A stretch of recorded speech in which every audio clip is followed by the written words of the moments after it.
center of the field for Abram. Again, his fly catches.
I'm in a different location, a different position. I've been here a few times in the episodes, but I didn't get a video out last week, and I had prepared some video to try to explain it.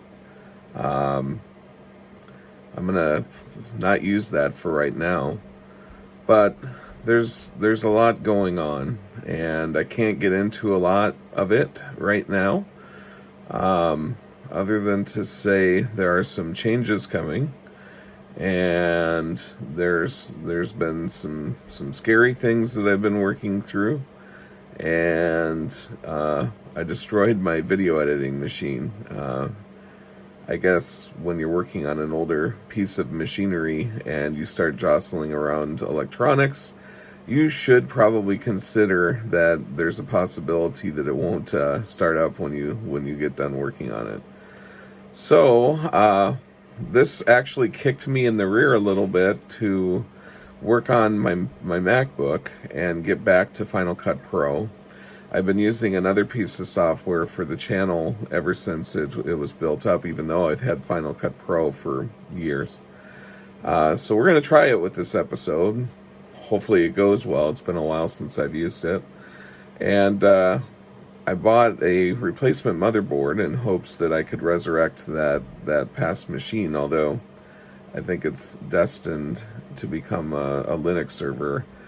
And when the new Mac Mini comes out, I think that they're calling it the M1X, I'll be looking at picking one up, but that's probably not until spring. So we're going to see how the laptop does, and hopefully we can get by with the MacBook Pro for a while. So I do apologize. I try to regularly make these videos and post them. It just wasn't in the cards this last week, and I'm hoping it's in the cards this week, given all things.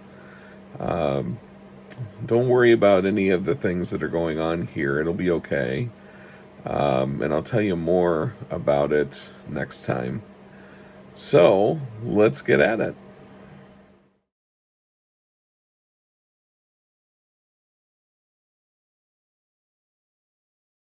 So I'm in a different room. It's Sunday. We did a show last night, and you may be wondering, am I getting fancy with my mustache? It's getting kind of big.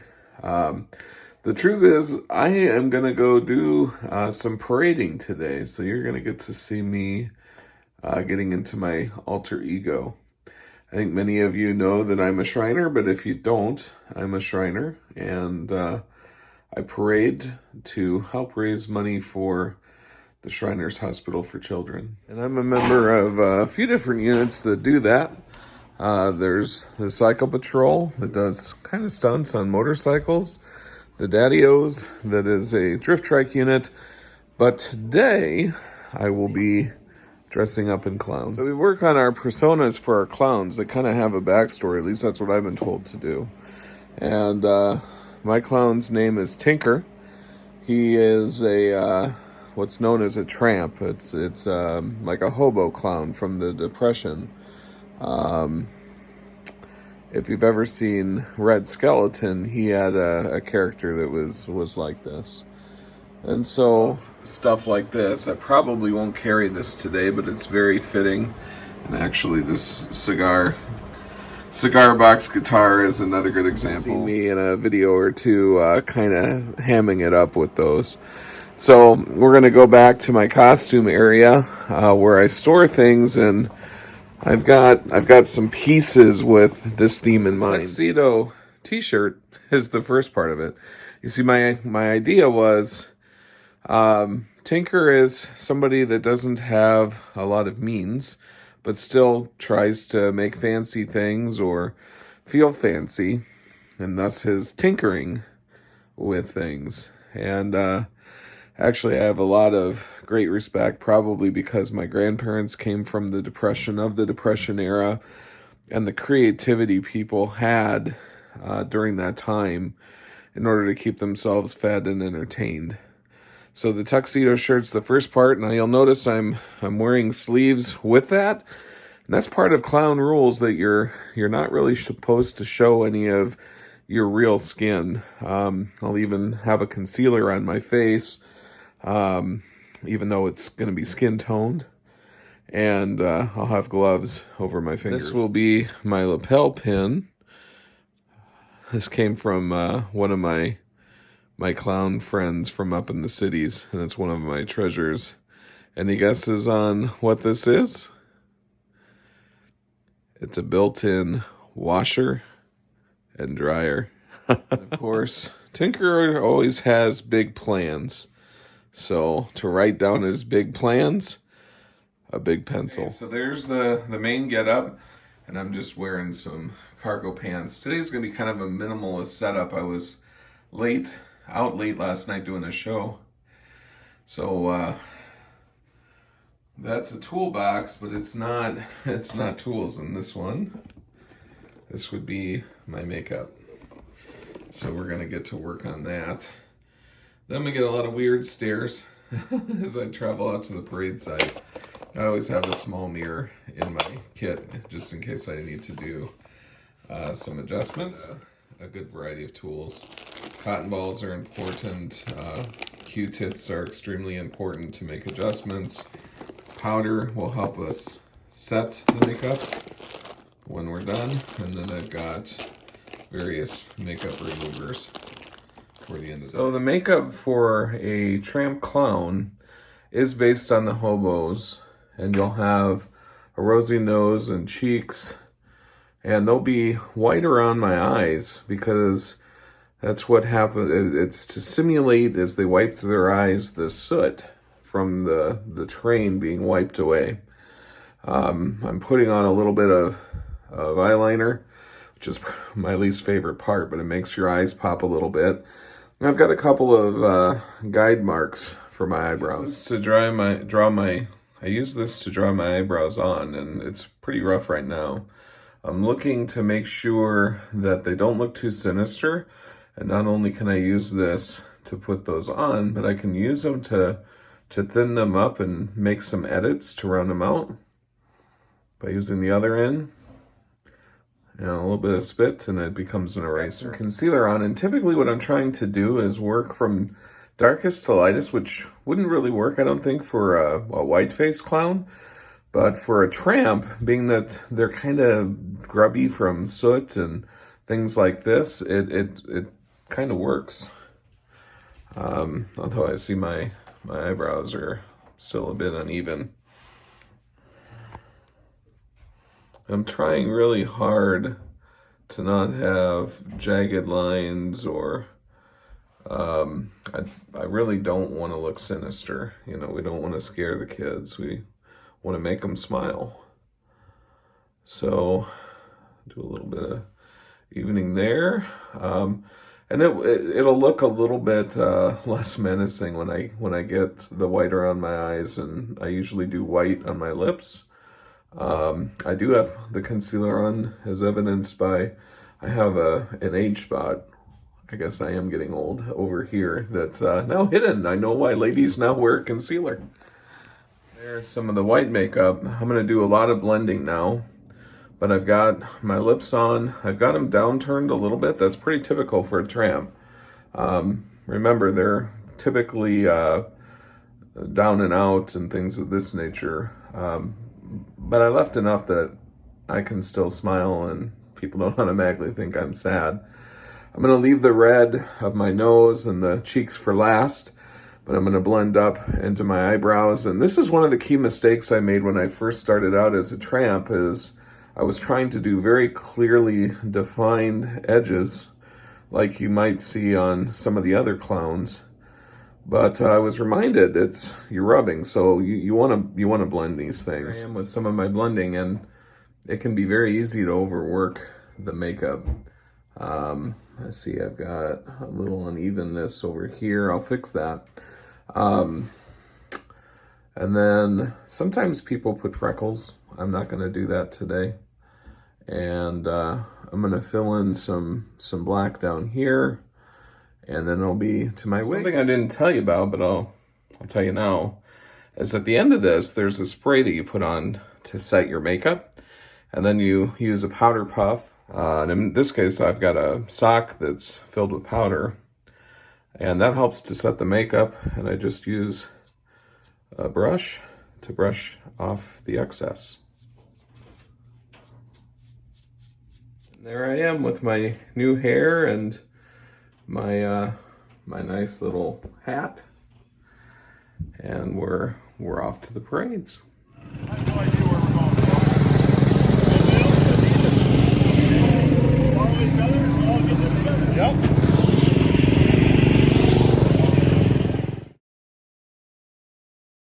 We're in a pavilion after the parade, and we are surrounded by these beautiful horses. Hi. These are bigger than my normal critters. What do you think, Amanda? Can we get a horse? No. Yes. No. Yes. Get free. They're If only you a get one, little. you gotta get one for it to be buddies with. That's right. They're like apple trees. You need two. They're only a little bigger than the chickens. Come on.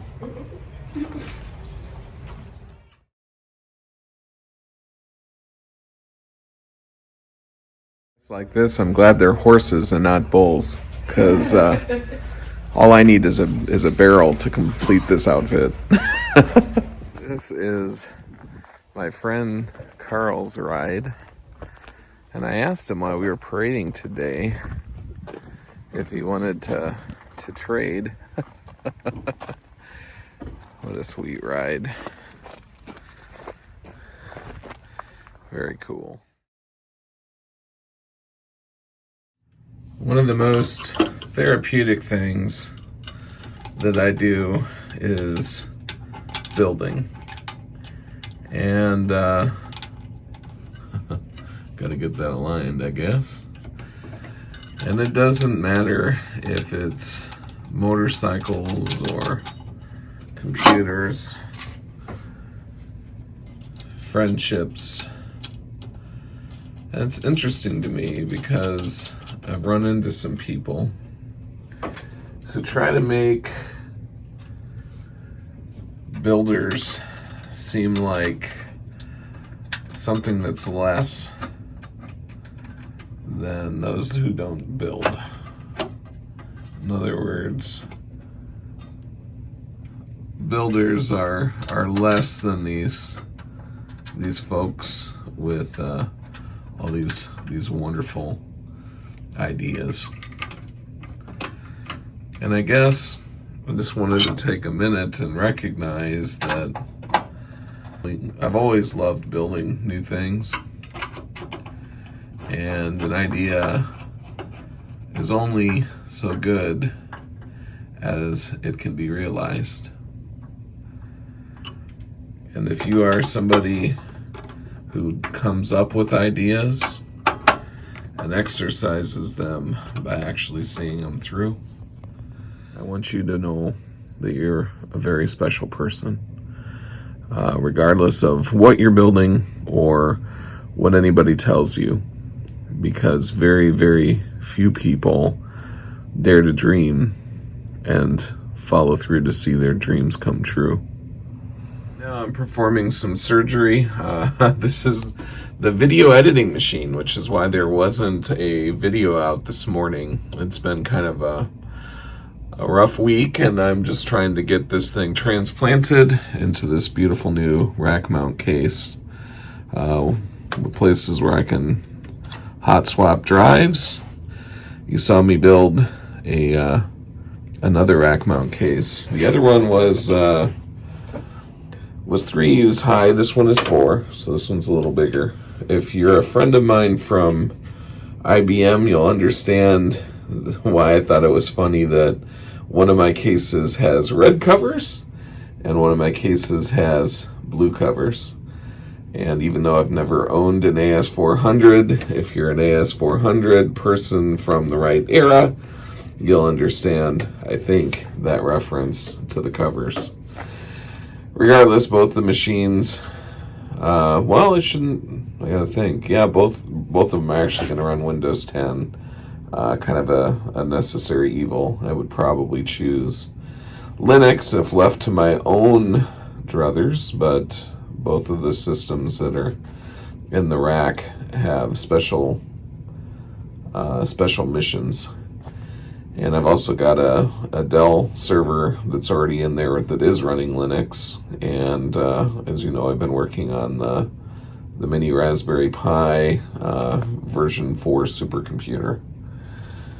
So one of the things we're going to do is put an accelerated video card in this Mamma Jamma and hopefully transfer the majority of its guts, and I'll be powering it on today, hopefully, and everything will be okay. We'll be right back. That build, which should have been easy, for some reason didn't go well. And so I've been wanting to get back on Final Cut Pro for video editing for a while. I'm desperately trying to grab everything off of the drives that were on that machine that had to do with Merc Vapor Adventures, and I'm getting them up on the network server so that I can switch over to doing editing back on the Mac. And in a couple months I'm probably buying one of the new Mac Minis when they do the announcement. Anyway, that will become the primary machine. I'm not one to play favorites with platforms, but at home I do like things to just work. And so we'll see. I've got Linux machines and Windows machines and OS X machines. The OS X machines just seem to work. So that might be where I'm headed. That's actually going to be about it for this episode, and I know it's short. Bear with me as I get my bearing on this new way of producing video. I'm hoping that everything went well. I think there's great potential that the production quality might go up. And, change is hard. But the sun replaces the moon, and the moon replaces the sun. And not only is change inevitable, it brings about improvements. So we'll embrace that. And it's timely because we're very quickly going into winter, which is tough for us in the upper Midwest that like to ride motorcycle. But on the flip side, it gives time for other activities as well. And even with change, some things remain consistent. Last week I was visited by some dear friends from high school, and it was great to catch up with them both. I really enjoyed the time that we had, even though it was fairly short-lived. And it's just amazing how with good friends, even if you are separated for quite some time, you can go right back to being how you were. And I think there's no better reminder to see the beautiful things that are around you every day.